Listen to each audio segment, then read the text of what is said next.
मैंने कहा बिल्कुल जेम्स बॉन्ड लग रहे हैं आप। ओमेगा है इसलिए पीछे। नहीं, बिल्कुल सही रहा जी। अच्छा, परफॉर्मेंस अच्छी थी और सही लग रहा है। और सबसे अच्छी बात है कि अपनी कंट्री के लिए हमेशा जब भी मेडल जीतते तो बहुत अच्छा लगता है। एक मौका मिलता है अपने फ्लैग को स्टेडियम में लेके घूमने का, तो उससे अच्छी बात कुछ नहीं है। आपने अपना पिछला ओलंपिक्स का परफॉर्मेंस इंप्रूव किया है, कितनी मेहनत लगी, कितनी कंसंट्रेशन लगी, और कल दिमाग में क्या चल रहा था जब आप चैंपियनशिप के लिए जा रहे थे?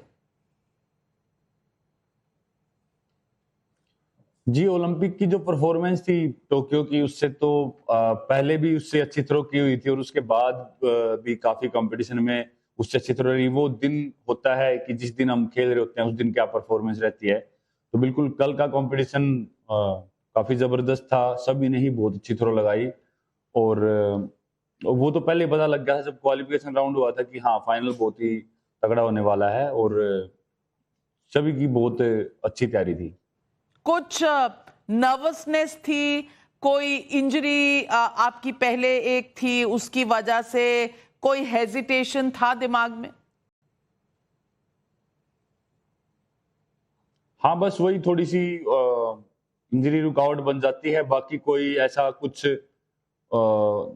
नर्वसनेस या वो चीज वो नहीं थी। क्योंकि मुझे लगता है कि जब जितना बड़ा कंपटीशन होता है और लोग बहुत ज्यादा होते हैं, जो जो प्रेशर होता है वो हमको और अच्छी परफॉर्मेंस करने के लिए प्रेरित करता है उस टाइम पे। क्योंकि शरीर अलग ही लेवल पे चला जाता है और जो एफर्ट है वो और ज्यादा लगाने का मन करता है। तो बस वही है कि इंजरी कहीं ना कहीं रुकावट बन जाती है, वरना तो मेंटली बहुत अच्छा फील हो रहा था कि अच्छा करेंगे। पहली बार जब आप गए तो फाउल हुआ, थोड़ा प्रेशर बढ़ गया था आपके ऊपर कि आप नॉर्मल, कूल और बिल्कुल कॉन्फिडेंट थे? जब पहली थ्रो की तो मतलब 85 प्लस तो थी वो, लेकिन मुझे मतलब डिस्टेंस वैसे पता नहीं है कितने मीटर तक होगी। लेकिन हाँ, जब पहली थ्रो फाउल हुई थी कहीं ना कहीं एक वो तो बन ही जाता है, क्योंकि हमारे पास 2 थ्रो और होती हैं अगर बेस्ट 8 में रहना है। तो उसमें फिर उसमें क्योंकि बेस्ट 8 डिसाइड होते हैं 3 थ्रो के बाद, तो अगर वो थ्रो नप जाए तो फिर थोड़ा और एक खुल के हम दूसरी या तीसरी थ्रो फिर और अच्छे से कर सकते हैं। पर अच्छा था, सेकंड थ्रो काफी अच्छी निकली। और ऐसा भी पहले पहले मेरे साथ हो चुका है कि पहली थ्रो फाउल हो जाए और फिर उसके बाद मैंने उसके बाद थ्रो लगाई है। तो ऐसा काफी बार हो चुका है अभी। तो क्या अपने आप से आप थोड़े कॉन्फिडेंट थे और अपने आप से कुछ कह रहे थे? थोड़ा सा आपकी मम्मी से भी बात हुई तो उन्हें भी लगा कि थोड़ा सा आप गुस्से में थे, तो गुस्सा आ रहा था उस वक्त, या अ, थोड़ा सा अ, अपने ऊपर प्रेशर बना रहे थे आप? नहीं, हर खिलाड़ी का अपना अपना तरीका होता है। मैं शायद से जब खेलता हूँ तो मैं एग्रेशन में खेलता हूँ काफी, और वही था शायद से जब एक ऐसा कॉम्पिटिटिव माहौल बन जाए तो वो एग्रेशन आ ही जाता है खुद खुद ही। तो वो एग्रेशन आया, और जिस हिसाब से मेरी बॉडी कंडीशन थी तो पता नहीं, मतलब शायद से वही है। और जो एग्रेशन जो मैंने वो 89 थ्रो लगा के अपनी सीजन बेस्ट की, तो शायद से उसी एग्रेशन से हुआ। क्योंकि वही है, मेरे माइंड में काफी वही चल रहा था कि इंजरी नहीं होने देनी है, उसको बचा के चलना है और अच्छा कंपटीशन खेलना है। लेकिन वही है, हर खिलाड़ी का अपना तरीका होता है जी। मुझे एग्रेशन में खेलना काफी पसंद है, लेकिन वही है कि हाँ, अगर सब चीजें ठीक हो तो फिर जोश के साथ होश भी हो तो बहुत अच्छा रहता है। बिल्कुल सही कहा आपने, लेकिन आपसे पहले अरशद नदीम ने जब वो 92.97 वाला एक मॉन्स्टर सा थ्रो था मारा, फील्ड पर तो कंपटीशन बहुत तगड़ा था। वैसे कहते हैं कि ऑफ द फील्ड आप लोग बहुत अच्छे दोस्त हैं, लेकिन उनके थ्रो के बाद कुछ मन में क्या चल रहा था? मन में तो ये चल रहा है क्योंकि जब खेल रहे होते हैं तो हमारा काम है कि हाँ, जब कोई भी अच्छी थ्रो लगाएगी तो उसको बीट करने के लिए ही मन में आता है। और वही मेरे दिमाग में था, भले ही मैंने 90 क्रॉस नहीं किया, लेकिन वही है कि जेवलिन जिस दिन आपकी निकलनी है तो 2 से 3 मीटर 4 मीटर निकल जाती है, अगर आप अच्छे से क्लीन हिट करो तो शायद से मुझे लग रहा था कि आज वो दिन है, और मैंने सेकंड थ्रो में पूरा अपना एग्रेशन के साथ और पूरी वो उसमें एफर्ट लगाया।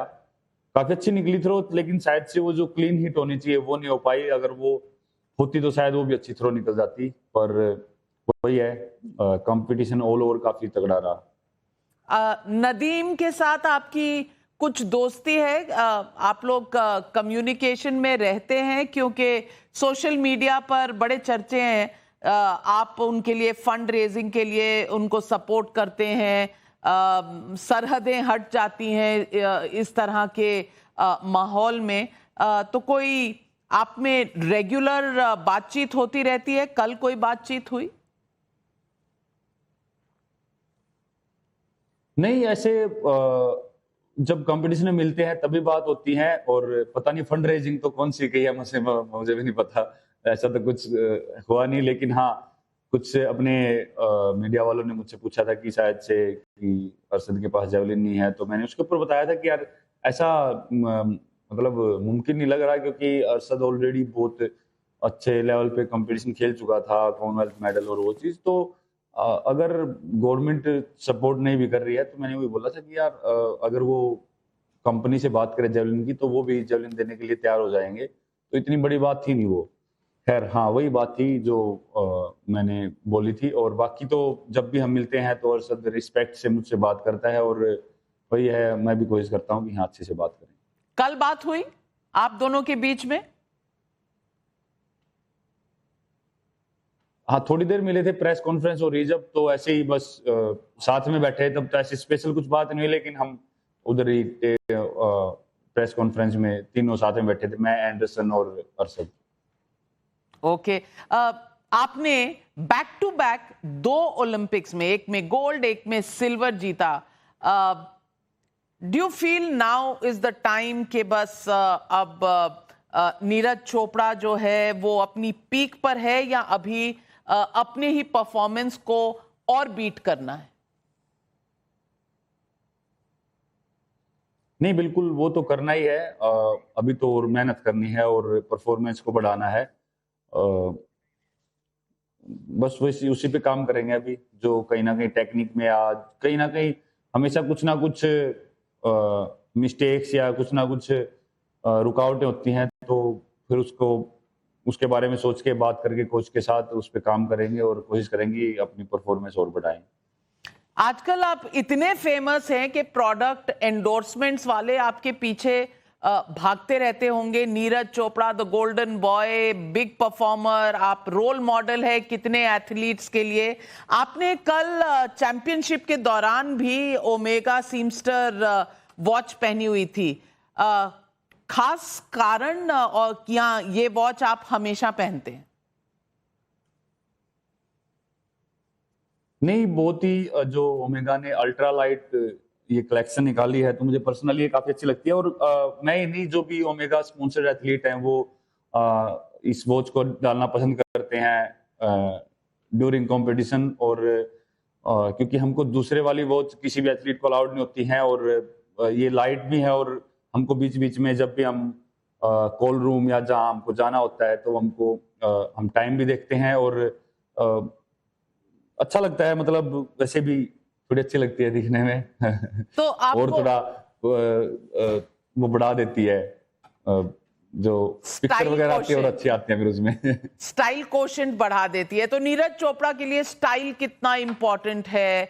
प्रोडक्ट एंडोर्समेंट्स करते हैं, ऑलमोस्ट मॉडल की तरह आप आते हैं, मजा आता है इन सब चीजों में?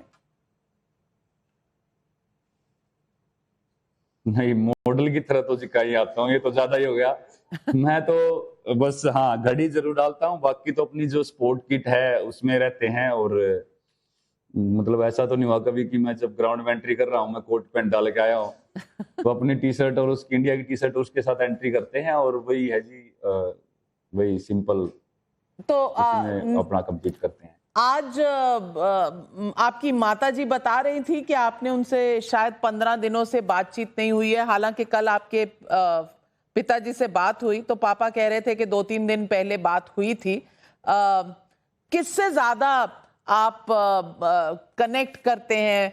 माँ हमेशा बेटे को लाडले की तरह रखती है, पापा स्ट्रिक्ट हैं, घर में कैसा माहौल?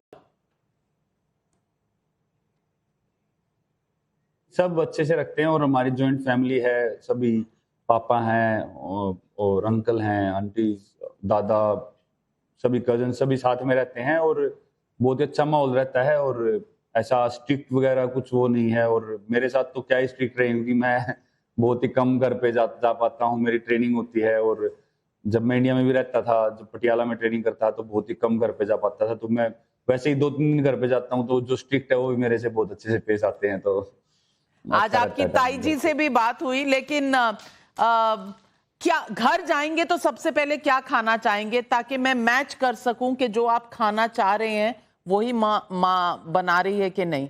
क्या खाना चाहेंगे घर जाते ही? घर का कौन सा खाना? घर का जी कोई भी खाना मिले वही खा लेंगे, अब तो अब वो ऐसा कुछ वो है नहीं